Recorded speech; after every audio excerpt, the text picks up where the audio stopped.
Shalom, Bapak Ibu Saudara. Kembali bersama dengan saya Pendeta Paul Watuseke melalui YouTube saya. Saya ajak Bapak Ibu sekalian bersama-sama dengan saya untuk kita akan baca merenungkan firman Tuhan yang tentunya saat ini sebelum kita baca merenungkannya, kita mari sama-sama berdoa. Mari kita berdoa. Bapa Sorgawi, Bapa dalam nama Tuhan Yesus Kristus, kami sungguh bersyukur sore hari ini Tuhan, kemurahan kasih pertolongan penyertaan-Mu menjadi bagian kami saat ini. Engkau sudah sertai kami hari-hari yang kami sudah lewati sampai pada sore hari ini. Terima kasih banyak Tuhan, semua ini karena pertolongan penyertaan-Mu. Lebih daripada Tuhan, kami rindu untuk membaca, merenungkan sebagian pada kebenaran firman-Mu. Sebabnya Tuhan, baik kami yang ada, bahkan Tuhan, saudara-saudara kami dimanapun mereka berada, yang sedang bersama dengan hamba-Mu, bahkan yang nanti akan mengikuti video pelayanan saat ini, Tuhan Yesus, Engkau tolong menyertai dan mendahulunya semua. Engkau memberkati Tuhan. Hamba serahkan sepenuhnya di tangan Tuhan. Hamba-Mu yang Engkau pakai untuk menjadi saluran berkat-Mu. Beri dia hikmat dari sorga. Roh Kudus urapi dia secara khusus. Berikan dia keberanian untuk mengungkap rahasia kebenaran firman-Mu. Karena kami tahu firman-Mu adalah kekuatan kami, firman-Mu adalah keselamatan kami. Kami rindu diberkati dan persiapkan sekalian kami. Segala macam gangguan dari kuasa kegelapan kami tolak ya di dalam nama Yesus. Hancurkan kuasanya Tuhan. Kawal pagari kami dengan kuasa darah-Mu. Kami ada sukacita, ada damai sejahtera dalam kami mendengar dan Tuhan merenungkan firman-Mu saat ini. Terima kasih Tuhan. Bersabdalah Engkau, kami siap sedia untuk mendengarkannya. Dalam nama Yesus hamba berdoa mengucap syukur. Haleluya. Amin. Bapak Ibu Saudara, sebelum kita baca beberapa ayat daripada firman Tuhan, khotbah kali ini adalah tanggapan saya terhadap Paus Fransiskus, pemimpin gereja Katolik dunia ini, di dunia. Dan tentunya video yang saya sudah ikuti itu adalah benar-benar disampaikan oleh Paus kepada semua pimpinan Katolik, para pastor di seluruh dunia tentang video ini. Tetapi ada satu hal yang saya mau tanggapi yang justru tidak alkitabiah dan tidak didasarkan kepada kebenaran firman Tuhan. Saya sungguh memperhatikan ini bahwa hal ini harus ditanggapi. Tetapi saya menanggapinya bukan berdasarkan kemampuan, kehebatan, ilmu, pengetahuan saya dan lain sebagainya. Tapi saya melakukan tanggapan ini berdasarkan firman Tuhan. Dan kita lihat bahwa dalam pernyataan itu, dalam video itu sudah dinyatakan bahwa khusus LGBT, oleh Paulus dia katakan bahwa LGBT itu adalah anak-anak Allah. Tiga kata ini yang membuat saya untuk perlu menanggapinya, bahwa LGBT adalah anak-anak Allah. Memang saya lihat, saya ikuti sampai akhir, tidak ada dasar firman Tuhan menyebutkan mereka adalah anak-anak Allah. Dan ini tidak benar. Ini bertentangan dengan firman Tuhan. Selama dia masih dalam kelompok LGBT ini, kita tahu kan, mana mungkin Alkitab mengajarkan perempuan kawin dengan perempuan, laki-laki homoseksual dan kawin laki-laki dan laki-laki, dan lain sebagainya. Bapak Ibu Saudara, ini tidak benar. Dan ini adalah dosa kekejian di mata Allah. Dosa ini adalah dosa penyimpangan seksual, ini adalah dosa yang dibenci oleh Tuhan. Kebencian di mata Tuhan. Saya tidak mengatakan dosa lain boleh, tidak. Tapi dosa ini adalah dosa kekejian di mata Tuhan. Tuhan sangat membenci penyimpangan-penyimpangan seksual itu. Dan Bapak Ibu Saudara, ini yang saya perlu tanggapi. Karena memang kalau kita ikuti video yang sudah disampaikan oleh Romo Alphonse itu bahwa seperti itu. Kalimat yang saya lihat itu adalah LGBT adalah anak-anak Allah. Tidak ada dasar Alkitab dan tidak, saya pastikan dalam Alkitab tidak menyebutkan satu kata pun tentang LGBT itu adalah anak-anak Allah. Justru mereka yang terlibat dalam LGBT itu adalah anak-anak iblis. Karena orang yang melakukan dosa demi dosa demi dosa adalah dari iblis dan iblis. Itu intinya firman Tuhan. Nanti kita akan membaca firman Tuhan. Oleh sebab itu, tapi saya klarifikasi dulu. Saya tidak membenci LGBT. Justru LGBT adalah sasaran pokok dari penginjilan kita, antara lain supaya mereka bertobat, tinggalkan dosa. Seks, penyimpangan seks itu. Tinggalkan itu. Dan kalau mereka bertobat dan tinggalkan dosa itu baru mereka boleh disebut anak-anak Allah. Karena mereka tidak lagi dalam kungkungan, tidak lagi dalam komunitas, dan mereka tidak lagi boleh disebut, tidak boleh lagi disebut LGBT. Ini Bapak Ibu Saudara. Dan tentunya ada kalimat-kalimat ya bagi saya setuju disampaikan oleh Paus bahwa para penganut kaum LGBT itu tidak boleh disisihkan, tidak boleh didiskreditkan. Sebagai keluarga harus membina mereka, oke. Sebagai pemerintah tentunya jangan pinggirkan mereka. Injil memang mengatakan seperti itu. Mereka harus dibawa kepada keselamatan. Mereka harus bertobat dan tinggalkan dosa kekejian itu. Dan ini, oleh sebab itu, bagi mereka yang mau bertobat, engkau ada kemungkinan untuk menjadi anak-anak Allah. Kalau engkau bertobat sungguh-sungguh dan tinggalkan dosa seks, penyimpangan seks itu. Bapak Ibu Saudara, mari kita baca satu ayat antara lain. Ada berapa ayat tapi kita baca dulu. Di dalam Kolose pasal 1 ayat 6. Dia berkata begini, firman Tuhan berkata begini. Kolose 1 ayat 6. Ayat 16. Ayat 16. Karena di dalam Dialah telah diciptakan segala sesuatu yang ada di sorga dan yang ada di bumi. Jadi Tuhan yang menciptakan segala sesuatu baik di sorga maupun di bumi. Termasuk kaum LGBT adalah ciptaan Tuhan. Mereka adalah ciptaan Tuhan. Dan semuanya apa yang kita lihat adalah ciptaan Tuhan. Ini kata firman Tuhan. Yang kelihatan dan yang tidak kelihatan. Baik singgasana maupun kerajaan. Baik pemerintah maupun penguasa, segala sesuatu diciptakan oleh Dia dan untuk Dia. Ini dasar pembacaan kita. Dan memang itu juga sudah disinggung oleh Paus Fransiskus bahwa mereka adalah ciptaan Allah benar. Tapi mereka bukan anak-anak Allah.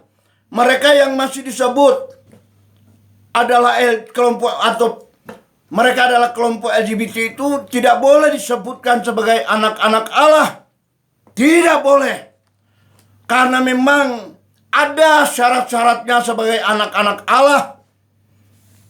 Dan kita lihat bahwa di dalam firman Tuhan di sini juga disebutkan selain Kolose pasal 1 ayat 16 tadi bahwa ada pertanyaan siapakah yang dimaksud dengan anak-anak Allah itu? Nah ini, kita lihat saja 3 ayat. Pertama di dalam Yohanes 1 ayat 12. Yohanes 1 ayat 12 tentang anak-anak Allah.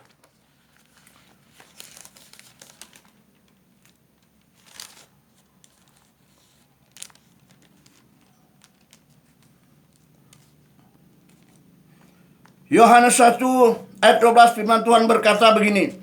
Tetapi semua orang yang menerimanya, artinya menerima Yesus,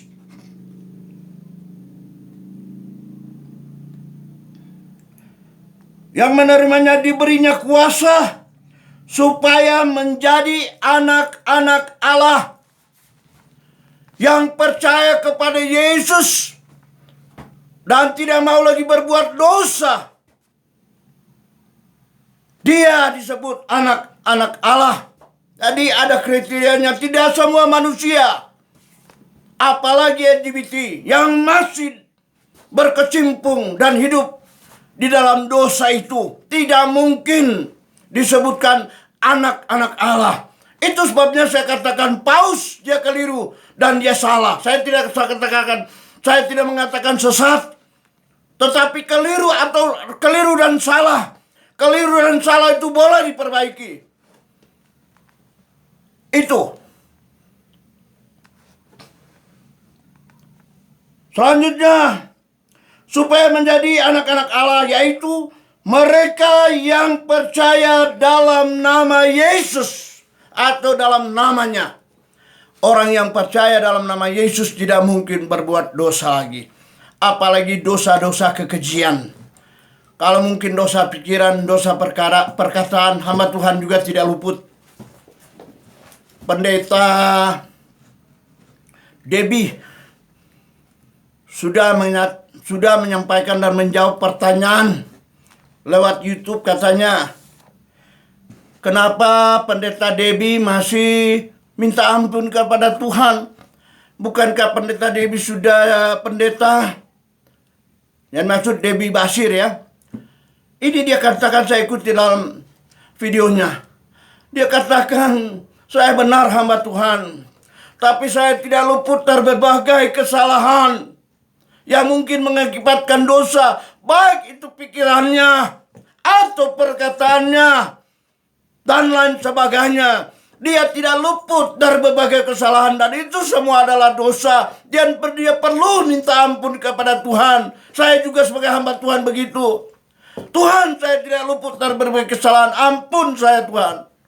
Ampuni saya. Dan kita lihat bahwa kalau perbuatan-perbuatan dosa yang sengaja dan terus menerus adalah kebencian di mata Tuhan.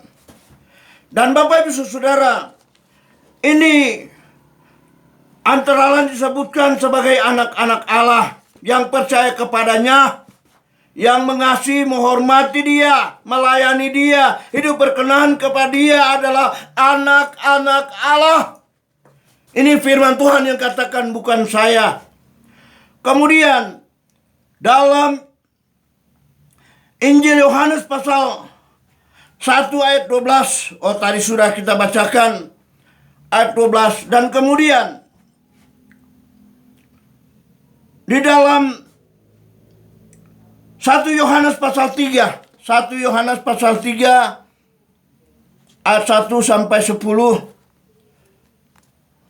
Ini cukup panjang, saya akan melihat saja berapa ayat. Pasal 3 ayat yang ke ayat 1 sampai ayatnya yang ke 10. Firman Tuhan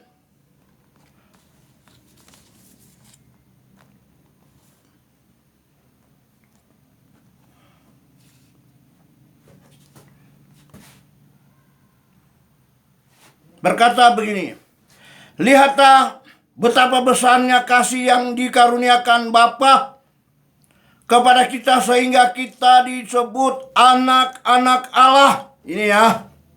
Dan memang kita adalah anak-anak Allah. Karena itu dunia tidak mengenal kita, sebab dunia tidak mengenal Dia.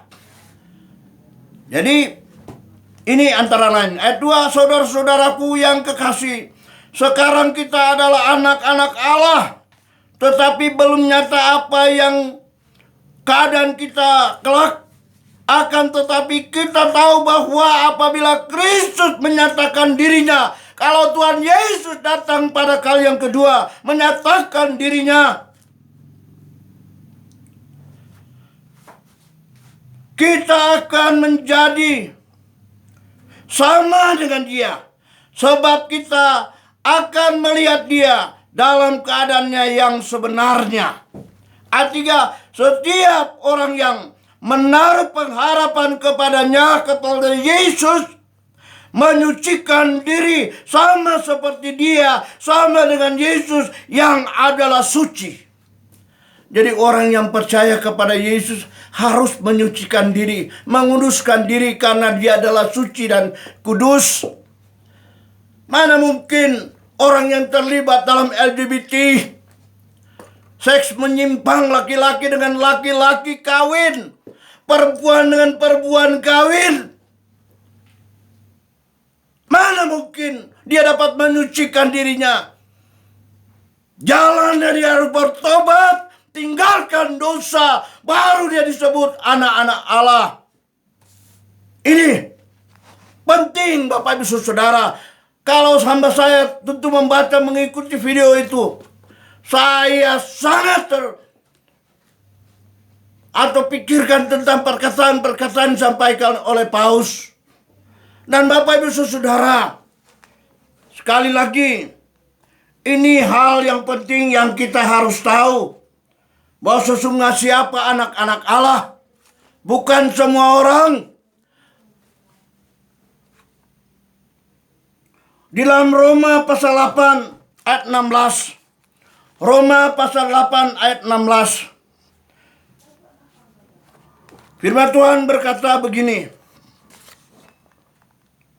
Roh itu bersaksi bersama-sama dengan roh kita bahwa kita adalah anak-anak Allah.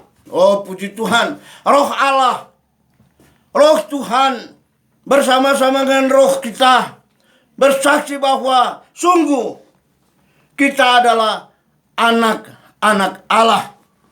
Tidak gampang Bapak Ibu Saudara menyebut diri anak Allah, tidak gampang. Kita harus melihat keberadaan hidup kita, berkenan kepada Tuhan atau tidak. Sebagai pemimpin gereja besar di dunia, jangan sembarang menyampaikan hal itu. Karena berbahaya di sini adalah para kaum LGBT akan mengatakan, hai saudara-saudara, kita adalah anak-anak Allah. Bukankah ini suatu kesalahan? Dan bagi saya ini adalah kesalahan besar dan fatal. Harus dirubah. Sampaikan kepada mereka satu hal, bertobat supaya engkau boleh menjadi anak-anak Allah. Tinggalkan dosa-dosa itu yang mengerikan, menjijikkan, dan kebencian di mata Tuhan. Ini Bapak Ibu Saudara, ayat-ayat yang tentunya mengingatkan kepada kita bahwa sebenarnya siapa yang disebut anak-anak Allah. Ayat yang terakhir Bapak Ibu Saudara dalam Yohanes pasal 8. Yohanes pasal yang ke-8. Ayat 44, ayat yang terakhir. Firman Tuhan berkata begini. Iblislah yang menjadi bapamu, dan kamu ingin melakukan keinginan bapamu. Ia adalah pembunuh manusia sejak semula dan tidak hidup dalam kebenaran. Sebab di dalam dia tidak ada kebenaran, di dalam iblis maksudnya. Apabila ia berkata dusta, ia berkata atas kehendaknya sendiri, sebab ia adalah pendusta dan bapa segala dusta. Itu iblis, bapa segala dusta. Dari mulanya dia memang seperti itu.